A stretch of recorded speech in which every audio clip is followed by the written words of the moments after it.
This is Smart Poker Study episode 190, answering your questions about improving 3-bet play and late-stage MTT strategies.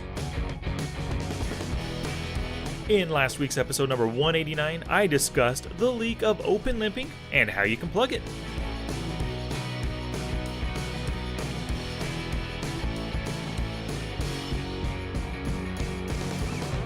It's poker study time, y'all. Thank you so much for sharing. Thanks for your emails, for hitting me up on all those different social media channels. I really do appreciate it. And of course, thank you for all the well wishes while I've been in Vegas. Well, it hasn't turned out the way I wanted it to. I didn't cash any live MTTs. Cashed a few online MTTs, and that always feels pretty good. But the live scene, it didn't work out too well for me. I did spend some cool time at the Red Chip Poker Meetup yesterday. Met James Splitsuit Sweeney, some of the other guys. Met Ed Miller also. He was there. That was pretty sweet. Dr. Trisha Cardner was there, and a few other different, everybody was a fan of the Red Chip Poker podcast, and a few people actually came up to me and said that they enjoyed my podcast too. I was really psyched to hear about that. Lisa, Chris, Ben, and a few of the others that I met. Thank you guys so very much. And let me keep up the thank you game by also thanking Michael Mateo and Jason Roberts for their support on Patreon. Jason Roberts is a brand new supporter, and I really do appreciate that. And Michael Mateo, he increased his level of support on a monthly basis. So thank you so very much, the two of you, and all my other Patreon supporters for that support. I love doing the show on a weekly basis for you, actually 3 times a week now, and my time spent on it really is supported by everyone on Patreon. I could not do it without you. So for everyone else who's listening, to start your own support of the show, go to patreon.com/smartpokerstudy. There are different levels of support with different rewards attached. And within the next 10 days or so, I'm going to be putting out the June rewards, the reward podcast and the reward training video. Haven't exactly decided what those are going to be about just yet, but we'll see. It might be live tournament related stuff, or maybe just regular online strategy, cash game type stuff. Not sure yet, but if you would like to get those rewards, as well as all the prior Patreon-only content that I put out there, please begin your support at patreon.com/smartpokerstudy. All right, it is Q&A time. We have 3 questions today coming to us from Cyprian, TJ, and Chase. Please visit the show notes page for everything I discussed today, along with some screenshots and links at www.smartpokerstudy.com/pod190. Let's do this. Gambate! This is damn exciting stuff. So the first question today comes to us from TJ. It was in response to an email that I sent out, and he said, the one poker skill I need to improve is 3-betting. Alrighty, thank you so much for that, TJ. So the most important thing regarding improving your 3-bet game is you must know what you want to accomplish with your 3-bet. For example, let's say you want a 3-bet bluff pre-flop. Well, your opponent should have a wide open raising range. Hopefully their fold to 3-bet is high, like 65% or even greater, of course. It's good when they're in a steal position because if they're stealing with those wider ranges, they're probably defending less often. Also, when you 3-bet from in position, especially 3-bet bluffing, it makes it more likely you'll get a fold because your opponents don't want to go post-flop out of position, of course. And lastly, it's great when you find some post-flop weaknesses on your opponent so that just in case you do get called, you know how you can approach the flop or the turn to potentially take it away from them if you don't hit something valuable on the flop. Let's say instead of bluffing though, you want to make a value 3-bet with a strong hand. Aces and kings, those are no-brainer kind of strong hands to 3-bet. But also pocket 10s, even pocket 9s could be good 3-bet value hands. Ace-queen could as well. When you are 3-betting for value, you want them to have a wide continuation range. Maybe you've seen them call with pocket 7s and ace-10 suited before. If they can call with hands like that, great. You can go ahead and 3-bet with those 10s or greater, and even ace-queen, maybe even ace-jack suited or greater. And just like anything else, being in position for your value 3-bets is more profitable than being out of position because it makes it easier to control the pot post-flop, so you can bet to build the pot, or maybe check behind, or just call some kind of an out-of-position bet from your opponent just to keep that pot small. And once again, post-flop weaknesses are always great to notice so that you can either go for more value when you hit that flop hard, or maybe that board is a little bit scary so you can spot when they out-flop you on that scary board, and you can ditch your pre-flop valuable hand that turned into a loser on the flop or turn. So TJ, just that kind of theoretical knowledge I just gave you, that's great to know, but what you really have to do is start practicing your 3-bets more. When you have a good reason to 3-bet, whether it's to isolate, going for value, or bluffing your opponent, you want to see signs that it's going to work. So if all the signs at the table, the opponent, the bet sizing they use, the other players yet to act, your position, if all of that is going in your favor for a 3-bet, then go ahead and pull the trigger and make it. And sizing is a critical factor for 3-bets, right? When you're 3-betting, I recommend a 3x 3-bet for in position and 3.5 to 4x for out of position. Now, because I play at 25 NL, and a lot of players, they like to min raise and they'll happily call a 6 big blind 3-bet, like with really weak hands, 6-7 suited, pocket deuces and threes and stuff. I have a minimum of 9 big blinds for in position 3-bets and a minimum of 10 big blinds for out of position 3-bets. Those are the minimums right there, just to keep it so it's more expensive for them. And if they're willing to call pocket deuces through 6s for 9 big blinds, great, I'm getting more value out of my more valuable hands. Maybe they might hit the flop and actually win more because I made it a bigger bet sizing, but so be it. They're giving me that theoretical value pre-flop. If I'm raising with pocket aces, it's an absolute value hand right there pre-flop before the flop hits. If they're willing to call 9 big blinds just as often as 6 big blinds, I'm making more money, theoretically, with that bigger bet sizing pre-flop. So those are my sizing rules. And if you haven't heard them yet, TJ, I put out a full series of podcasts on the 3-bet. Those are episodes 104, 105, 107, and 108. So that's all on the felt stuff. When it comes to off the felt, what you really need to do is start doing 3-bet pot hand reading practice sessions. Hand reading, it's really all about practice, and the more you do it, the better 3-better and 3-bet defender you'll be, which we'll get into 3-bet defense in the next question from the next person. But I highly recommend that you go to smartpokerstudy.com/66 days of hand reading. That's the number 66 days of hand reading. And by going there, you'll see a full 66 videos all on hand reading. Some are 3-bet pots, some are 2-bet, some are 4-bet pots, various kinds of pots, but I show you how I do my off-the-felt hand reading practice. If you start doing that, TJ, with many of your 3-bet hands, do 2 or 3 hands per study session, you're going to improve that 3-betting game guaranteed. So our next question is about 3-bet defense, and it comes to us from Chase Burton. He says, I'm working on my 3-bet defense game. How can I improve it? Well, Chase, thank you very much for emailing, and it's critical to have a good reason when you're calling those 3-bets, right? A lot of people, they just call because they don't want to fold. But if you call in order to take advantage of post-flop weaknesses later on, or because your hand is ahead of their 3-bet range, then calling is a positive EV play. Just have a good reason before you make that call. And before you 4-bet, that's the other way to defend against a 3-bet, of course. Just like 3-betting, as I had discussed earlier, you're only doing it for one of 2 reasons, for value betting or for bluffing.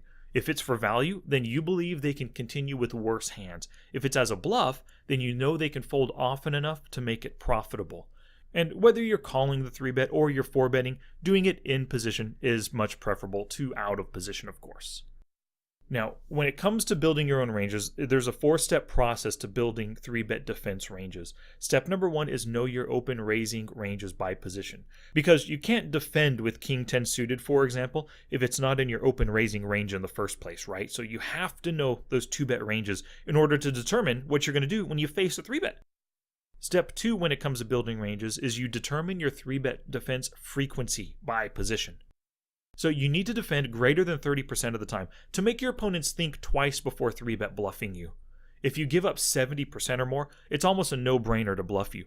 But if you fold less than 70% of the time, then those perceptive players, they're going to spot this and they won't bluff you as often. They'll save their bluffs for other opponents who fold more frequently.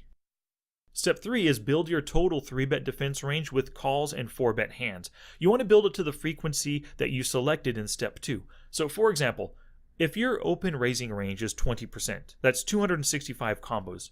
If you decide you want to defend at 35%, then you need to have 94 combos in your defense range. Pocket aces through queens and ace-king, that already takes up 34 combos. So what are you going to fill the additional 60 combos with? Maybe some more pairs, some good aces, maybe king-queen suited, maybe some suited connectors, or baby aces for bluffing power as well. So build up to that 94 combo range. And the fourth and final step is divide the range between calls and 4-bets. You want to think about the range that's 3-betting you and figure out which hands are good for calls to see the flop with, and which hands are good for value 4-bets, and which are good as bluff 4-bets. Now, it's critical to know that you don't have to have some magic ratio of like 50% value 4-bet to 50% bluff 4-bet, or 70-30 or anything like that. That's totally up to you. I do recommend to have a higher proportion of value to bluff 4-bets, of course. Most of my ranges are like 65% value to 35% bluff 4-betting there. Now, it's critical to note that ranges are just a starting point. They allow you to bring your off-the-felt analysis to your on-the-felt play, but never follow ranges exactly. Your response to a 3-bet is going to be different when it's coming from a nit rather than a maniac. And some good news, of course, if you're looking for more in terms of ranges, whether it's 3-betting, 3-bet defense, 2-betting, calling, 2-bets, all that stuff, that's all included in my new book called Pre-Flop Online Poker, which is available right now on Kindle. The paperback and audiobooks are coming soon as the companies approve them. But yeah, just go to Amazon, search for Pre-Flop Online Poker. Bam, that book is going to give you all the ranges that you need and give you detailed instruction on how to create your own ranges. Alright, and question 3 today comes to us from Cyprian. It's about late-stage MTT strategies. Here's what he said. Hi, I want to ask if you have any advice on how I can improve my tournament game. In particular, late stage of the tournament when you have to open your range. I'm pretty weak at this stage. Alrighty, thank you so much for this email, Cyprian. Now, I'll be honest straight up front, and I am not the best to give tournament advice because it's not my specialty, but I can definitely help you out a little bit. First and foremost, you want to play good hands and use your opponent reads when you're entering a pot. So if you're opening, consider how the remaining players will react. It's critical to note their stack sizes. In the late stages, at any given table, you might have guys in 30 to 50 big blind stacks and guys as low as 8 to 15 big blinds. They're going to react to your open raise differently. So look around the table, envision how each of those players will respond to you, and also start thinking about how they'll respond in post-flop play. If you're opening from the small blind and you only have the big blind to get through, how can you approach the flop if he calls? What are you going to do if he decides to 3-bet? You want to consider those things before you make your open raising decision right there. And it's more difficult, but you also want to do it if you're open raising or considering the open raise or even calling somebody's raise in earlier position, right? If you have 2, 3, 4 opponents left to act after you, that can make things more difficult, make your decisions more difficult. And if you're the very first person to act on a full ring table, you've got 8 other people left to act after you. So choose your starting hands accordingly.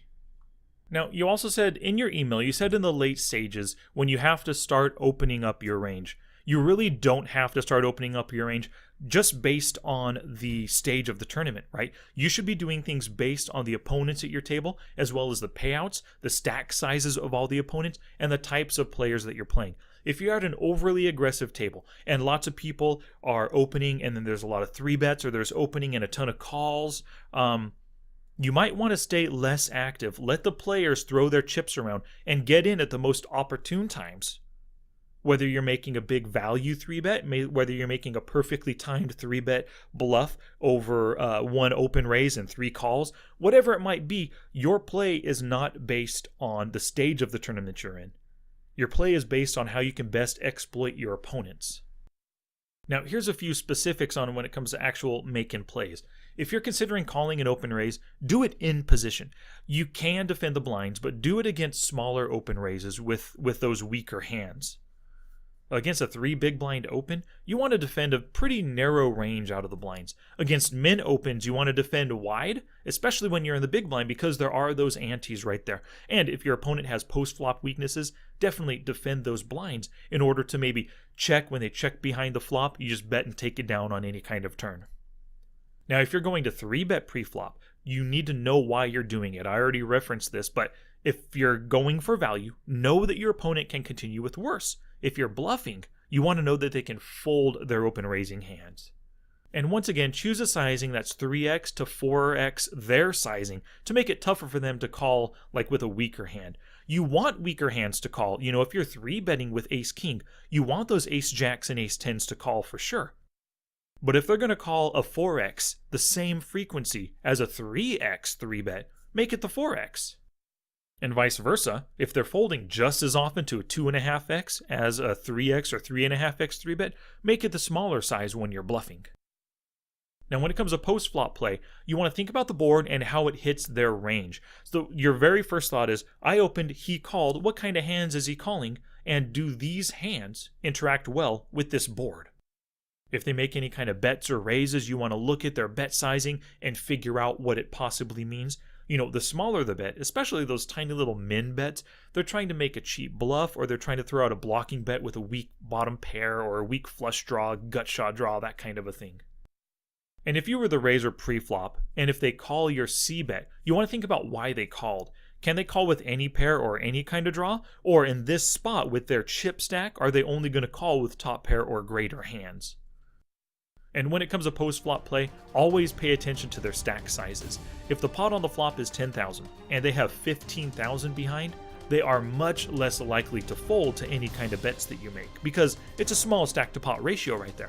But if the pot on the flop is 10,000 and they have $100,000, not dollars, 100,000 chips behind, then it's going to be easier to push them off of hands. Alrighty, just a few quick shout-outs today. The first goes out to Kim Hoy and John Tejos. They were two people who purchased the early release of Preflop Online Poker, and I neglected to mention them last week. So thank you very much, you two. And like I just mentioned in question 2, Preflop Online Poker is now available as an ebook in the Kindle Amazon store, or Amazon Kindle store. Whatever, just go there, search for Preflop Online Poker. Bam, you find it, bam, you buy it, bam, you leave a review, and I really do appreciate those reviews.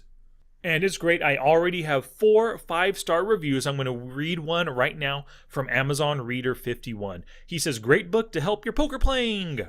5 stars. Being new to studying poker, this book is a terrific resource. This book has great visual charts, diagrams, examples, etc., which help me to understand it much better. Great book to help your poker playing. Well, thank you very much, Amazon Reader 51. I do appreciate those kind words. And of course, all those verified purchases, they really do help to spread the word. The more of those I get, I guess the higher the book is in the rankings. When someone just searches for poker on Amazon, shabang, it pops up, hopefully number 1, but probably like, somewhere in the top 10 at least, I hope.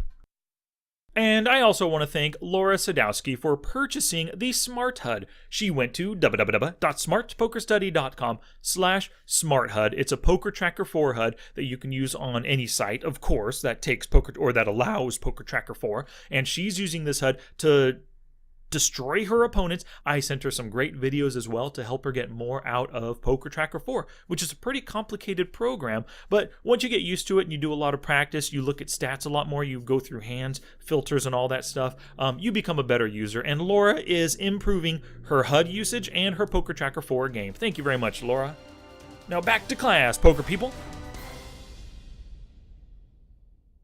Alright, so real quick, it's right at the beginning of the month, and every month I give you my progress towards my 2018 Smarter Poker goals. So goal number 1 was the Smart Poker Study brand goal, and here's what it was right here. Publish all 3 volumes of my Dominoes of Poker books, Volume 1 by the end of April, Volume 2 in July, and Volume 3 in October. And, this is absolutely still meaningful. I'm working hard to do this. I just finally published on June, I think it officially dropped June 4th or June 5th, maybe right around there. Volume 1 finally went out. So I'm thinking Volume 2 will be out in August, and then Volume 3 in December. But I'm planning on getting all these out in 2018 still, for sure. Now, my second goal was poker play related. Here it is. Move up from 25 NL to 50 NL by June 1st, then up to 100 NL by October 1st, while following a 40x bankroll rule. Now, this is still meaningful to me, but May took a big hit to my cash game play. I was negative $153, which is 6 buy-ins down. In MTTs, I was up $99.94, which is good, but overall, I just lost money for the month. I'm at a negative 31 big blinds per 100 hands played at that $153, so things were just progressing terribly, and I figured out what it was. I was working on my MTT game, playing online and live MTTs, and I was getting frustrated by my results, so I would lose some money. Then I'd think, I can go online and make it up. So instead of my normal kind of outlook when I'm playing when I'm playing online cash games, my outlook is, I'm working on my skills. I pick a skill that I'm trying to improve, and I work on that during my play session. Well, in May, because I was frustrated with tournament losses, I was trying to make it back in cash, and I was just trying too hard, just going for the money, making terrible decisions. So I'm down 6 buy-ins. Now, year to date, I'm positive $27.55, which at least I'm positive, right? It is only 0.29 big blinds per 100 hands, so it's a very small win rate right there. But now that this is my last day in Vegas, I'm coming home later today. I'm not going to be focused on MTTs. I'm just going to go back to my cash game focus. I'm expecting June to be a much better month. I'm going to play at least 10,000 hands in June. And then, of course, I'm gunning for a positive win rate at anything over 4 big blinds per 100 hands. And I would love to make back that $153 loss from the last month, So we'll see how that goes. Now, goal number 3 is a physical health goal. Here it is. Get down to 170 pounds from 180 and complete 3 sets of 10 muscle-ups by June 1st. I did hit my weight goal. I got down to 169.4 on June 1st. So that's killer. I'm super happy about that. I made the weight goal, but I didn't make the muscle-ups goal. Now, I'm doing a lot more pull-ups. I'm getting stronger, and I'm doing my muscle-ups to where I would say, if 100% is completing a muscle up, I'm like at 60% now. It's something that's still, I've seen guys online, they make it look so easy, but I've seen other guys online who, in the videos that they put out, they say that it took them 3 to 4 months of constant work to get down the form, to increase the strength, to get it done. So I'm hoping by July 1st, I really don't know. I'm not able to do it yet. I'm 60% of the way there. I can do 3 sets of 10 at 60% movement of a muscle up. But hopefully by next month, I will get there. Challenge! Here's my challenge to you for this episode. Build your own 3-bet defense ranges. Follow the 4 steps I gave you and utilize a software like Flopzilla or Equilab. Then you want to print them out and test them in your next few sessions.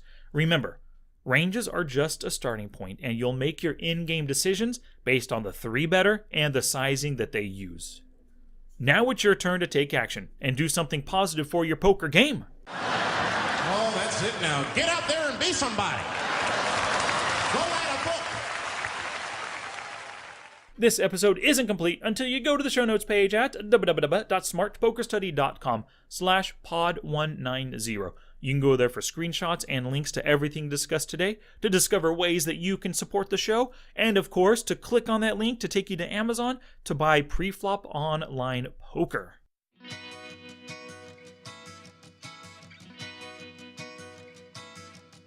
Thank you so much for listening today, everybody. Make sure you enable my Alexa flash briefing skill. Just search for Smart Poker Study in the Amazon Alexa store.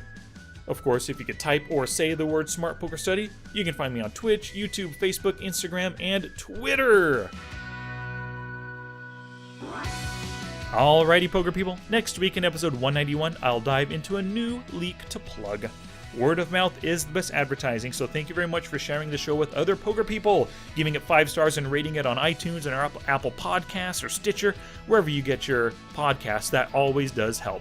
Your sharing and caring is what helps us grow. Until next time, study smart, play much, and make your next session the best one yet.